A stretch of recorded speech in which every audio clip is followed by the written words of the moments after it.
I'm Vinny Politan. Thanks so much for joining us here tonight on Closing Arguments. The foundation of our system, of our trial system, of our criminal system of justice is the jury. Incredibly important and much different than many other nations around the world. They don't do it the way we do it. Well, we bring in ordinary citizens. You know, they get that little notice in the mail. They respond to the courthouse and they go down and they sit and they listen to the facts, and the judge instructs them on the law, and they're the ones who deliver the verdict. You know, you are not judged by a judge. You are judged by a jury of fellow citizens, folks from your county who come down to the courthouse. It's such a different system and such a good system, because eventually, politics should have nothing to do with it. It's not who knows the judge, who doesn't know the judge, who knows the people who are going to make the decision. No, there's nothing to do with it.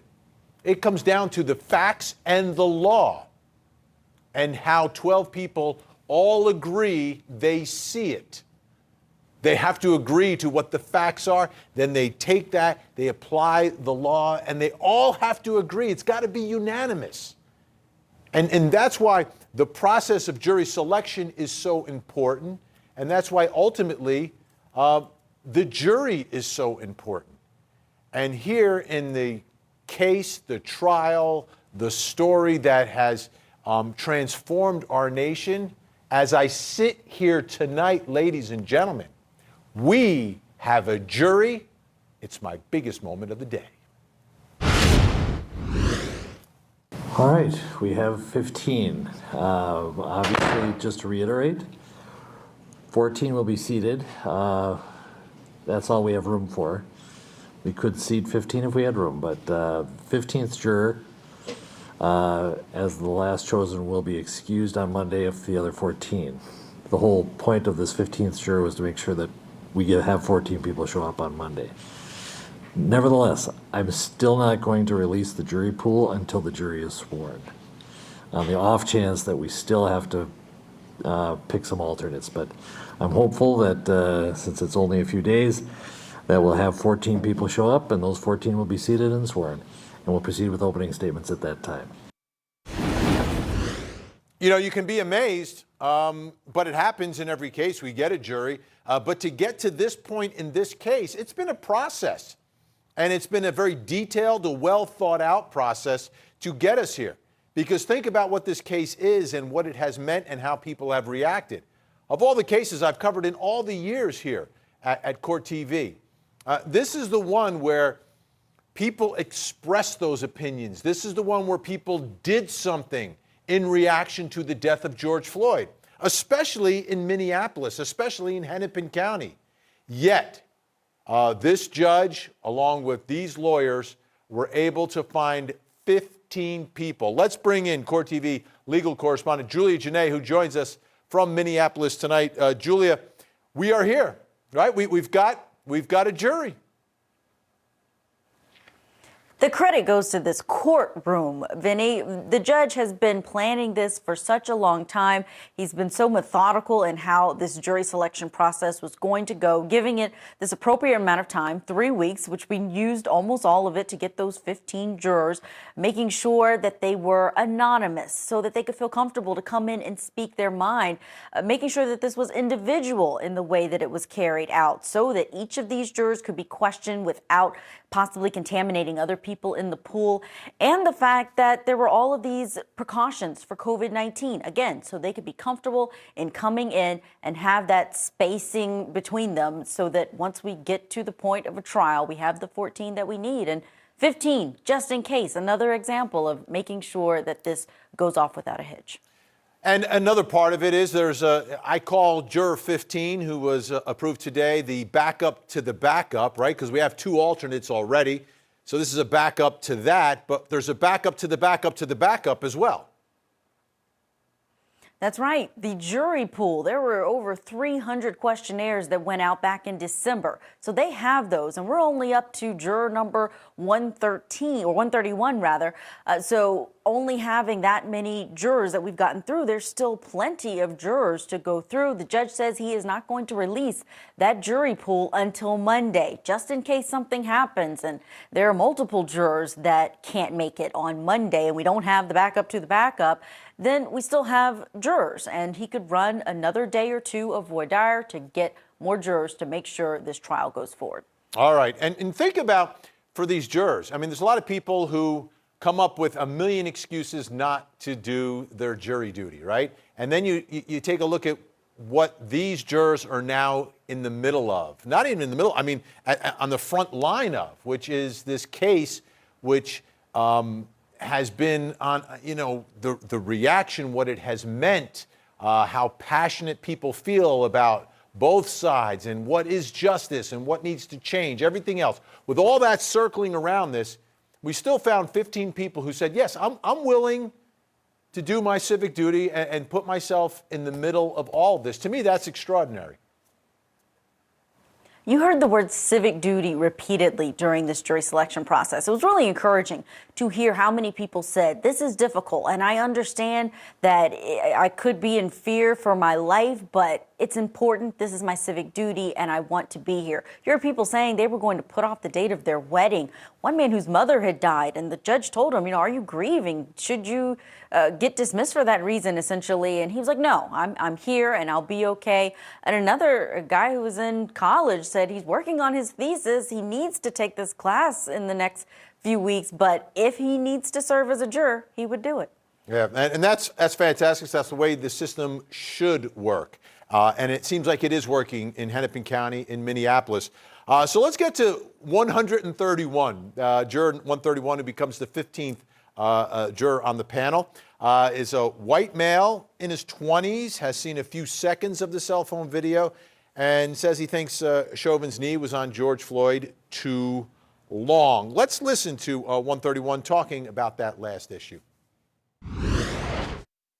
Have you formed an opinion about the use of force in this case? As to whether it was unreasonable, reasonable, based on what you've seen? Well, what I put in there was accurate. I mean, I think the duration was a bit, like I said, unnecessary.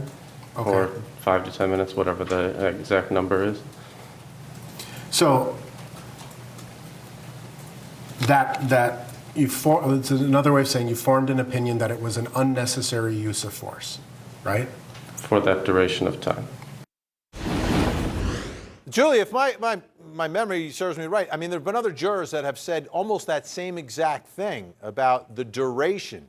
And if I'm Eric Nelson listening to all of this during jury selection, I know that is going to be a big issue for the 12 who ultimately decide this case. And I think they've got a kind of a sneak peek of all of that from the voir dire process. Well, it's going to be a huge issue. We know the state is going to be drilling down on the timeline, the 8 minutes and 46 seconds, which was really closer to 10 minutes in total that George Floyd was face down on the ground. We know from the criminal complaint that the state initially filed against Derek Chauvin that they put an emphasis on the over 2.5 minutes where Derek Chauvin's knee was still on George Floyd's neck after he appeared to be non-responsive. So it's an important thing. We know the defense is going to be doing what they can to neutralize that, but we know that that is going to be a huge part of this case. Yeah, I think it's a huge part. I think it's the strength of the prosecution. I think it's going to be the foundation of their case. And I think for the defense, it's the biggest hurdle that they have to overcome and explain. The duration of time, because I think that's what struck everyone about the video. You watch the first minute, the second minute, the third, and then when George Floyd is no longer saying anything, it continues. The reaction of Chauvin and the officers doesn't necessarily change, and they don't go into a different mode, even though the man that they've subdued or restrained is clearly in a different place than he was initially when the restraint starts. So hearing that from 131, even if he's not a member of this jury, I think gives us a good indication of what is going to be on the jurors' minds as they rewatch this video. Let's take a listen to more, because another part of this whole story has been the protests and the reaction and what jurors think of that. Here's what 131 had to say. You were asked whether or not the community has been negatively or positively affected by any of the protests that have taken place in the Twin Cities since Mr. Floyd's death, and you wrote negatively affected. Can you explain why? Well, like we just talked about, the dialogue at the beginning to start talking about, racism and, other topics, I think is great. And then when the dialogue started shifting towards, kind of the looting aspect of various targets and burning of the precincts and whatnot, I think kind of the message gets lost. And so I would say kind of shifted more towards negatively impacting the community and small business owners and whatnot.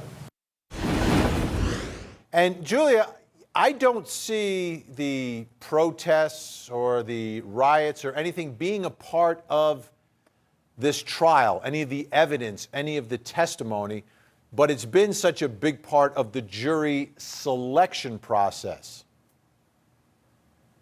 It was on the questionnaire. It's one of the things these potential jurors had to think about in advance of coming in and being on the witness stand. They had to write if they participated in protests, what their sign said, if they did participate in a march. And we heard several potential jurors say that they either were participating in marches themselves or they had family members who participated. So it's an important part of it from the voir dire side of it, but I don't anticipate that it will come up at trial at all unless it's something that the defense uses to perhaps cross-examine a witness to show that they may have bias based on what they are testifying to. Oh, that's a possibility, absolutely. But I think for the lawyers, both prosecution and defense, trying to understand who these jurors are and the way they saw everything that happened is so important, because that may give an indication on how they would see the evidence in the case, possibly. Because it's all about policing, right? Ultimately, this case is going to come down to policing. Did police act properly? Did they act lawfully? And here again, from 131, the concept of policing and defunding the police came up. Let's listen to his answer. You strongly disagree with the concept of defunding the Minneapolis Police Department. Can you just share with me a little bit about your opinions on that concept, what it means to you, and why you disagree with it? Yeah, well, like I said earlier, I think they, provide a valuable service to our society, and so I don't agree with, defunding. I think, if we want to have a dialogue about perhaps shifting some of the different funds to different areas, I think that would be, like a good conversation to have. But as far as like actually cutting funding for certain programs within the police department, I don't agree with that. And Julia, this exchange once again highlighting the upside down world that we're in, where prosecutors are much more comfortable with jurors who don't like police, who don't believe in police.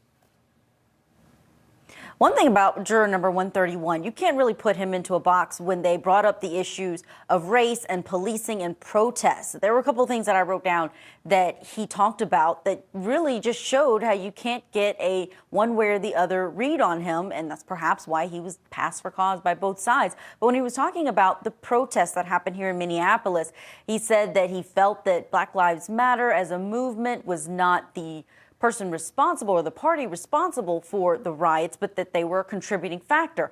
But he also said the police had a role in it for not de-escalating the situation better. And he was also asked about whether or not he thought minorities were disadvantaged or treated differently by the criminal justice system. He said, yes, he agreed that that is absolutely a thing. And later he said he criticized people who kneel during the national anthem. So he really had this bevy of responses that didn't line up with necessarily one or the other.